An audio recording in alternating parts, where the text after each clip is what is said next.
Mi nombre es Lenis Cáceres Pérez. Quiero compartir un análisis y reflexión sobre los principales principios de la educabilidad como objeto de la filosofía de la educación, esencial para los procesos enseñanza-aprendizaje.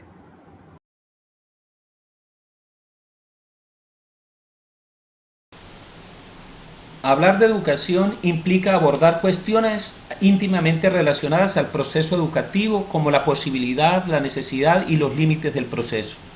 Para que la acción educativa sea posible se requiere capacidad de influenciar, propio del educador, y la capacidad de ser influenciado, capacidad propia del educando.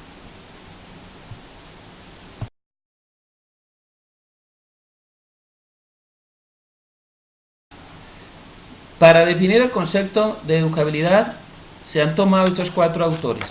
Herbart, filósofo y pedagogo alemán, fue quien acuñó por primera vez el concepto y la define como cualidad humana, conjunto de disposiciones y capacidades que permite a una persona recibir influencia para construir su conocimiento. Manganiello en 1970 la define como la plasticidad o ductilidad del individuo, es decir, la capacidad que posee el ser humano para formarse a través de sucesivos esfuerzos educativos. Fermoso en 1985 expresa que la educabilidad es una posibilidad de una categoría humana, una posibilidad porque significa la viabilidad del proceso educativo y la afirmación que la educación es factible, y una categoría humana por cuanto se predica del hombre esta cualidad. Fernández Serramona en 1984 expresa que la labor educativa se fundamenta en una concepción del hombre, no solamente determinado por la herencia o el ambiente. La no admisión de esta determinación total involucra la libertad del ser humano y por ende la factibilidad de educarlo. Esa posibilidad de transformación es la que en filosofía de la educación se conoce como educabilidad.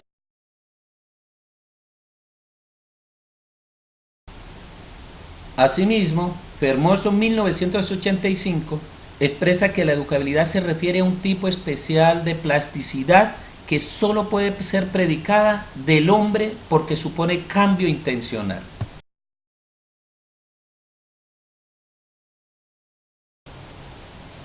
También Castillejo, 1981, expresa que el hombre es educable porque es capaz de comunicarse y para ello requiere apertura hacia los demás, lo que determina la capacidad de elección, al afrontar situaciones en las que debe elegir. Jaspers determina esta opcionalidad en el marco de la inteligencia y la libertad.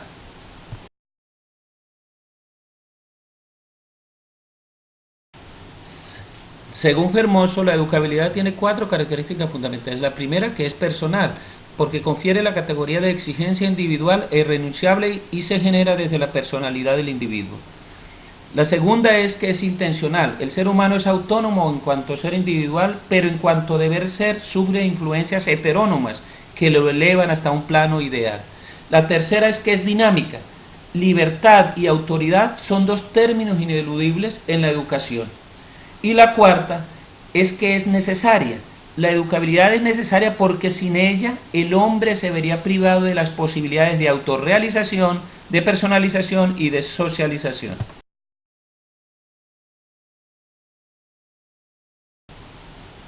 La educabilidad tiene sus límites y según García Carrasco, los determinantes de la naturaleza humana son sus límites fronterizos: el biopsíquico, el social y el espiritual.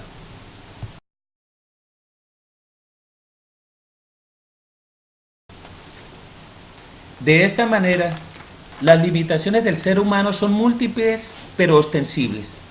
Las limitaciones existenciales son limitaciones ontológicas que condicionan la educabilidad de un ser. La perfectibilidad es limitada, pues el hombre ni es plenitud de ser ni plenitud de perfección. La corporeidad es la mayor limitación de la educabilidad porque circunscribe y fija contornos al espíritu. La corporeidad frena los impulsos hacia lo infinito, sentidos por el espíritu.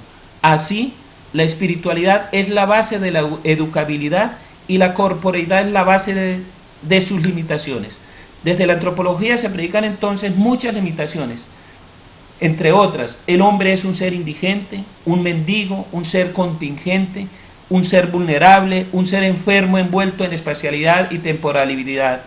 En definitiva, un ser para la muerte.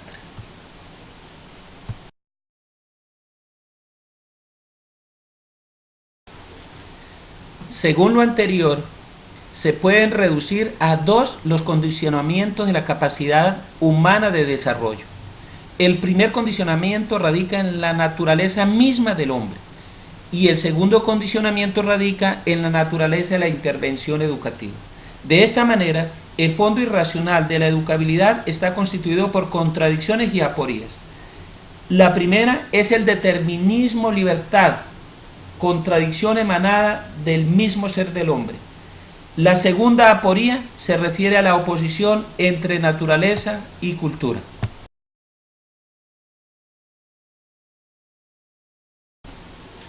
Según Jaspers, existen limitaciones derivadas de la intervención técnica a la educabilidad.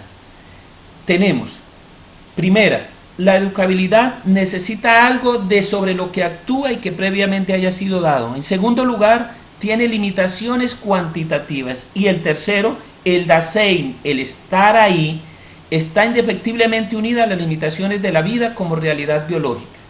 En conclusión, las limitaciones concretas de la educabilidad están dadas por el educando, por el educador y por las situaciones socioculturales.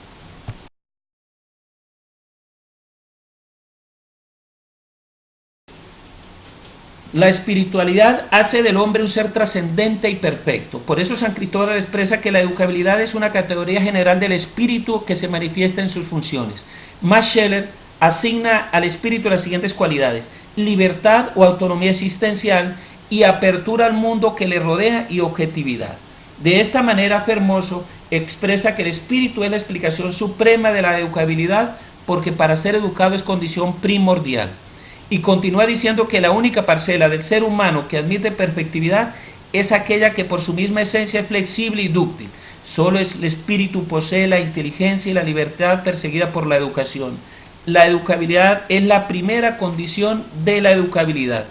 Las teorías espiritualistas expresan que existen tres características fundamentales. Primero, que es personal porque se da en la persona como espíritu libre y encarnado. Relacional porque la educabilidad posee una estructura. Y activa por la operatividad que posibilita.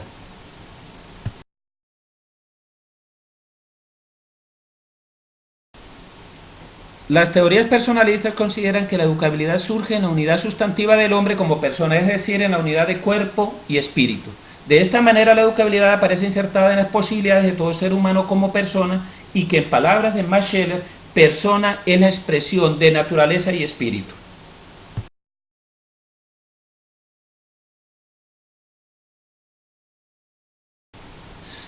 Se puede concluir que el ser humano desde su concepción está expuesto a la influencia de la herencia y a las influencias de la sociedad en la conformación de su comportamiento y su conducta, pero por ser el único ser compuesto por corporeidad y espíritu, lo hace un ser educable por la complejidad de la conformación de su estructura, que la hace más dúctil que los demás seres simples de la naturaleza. La educabilidad entonces radica en la posibilidad que los seres humanos tenemos de conformarnos y que nos hace capaces de perfeccionarnos y llegar a ser lo que somos.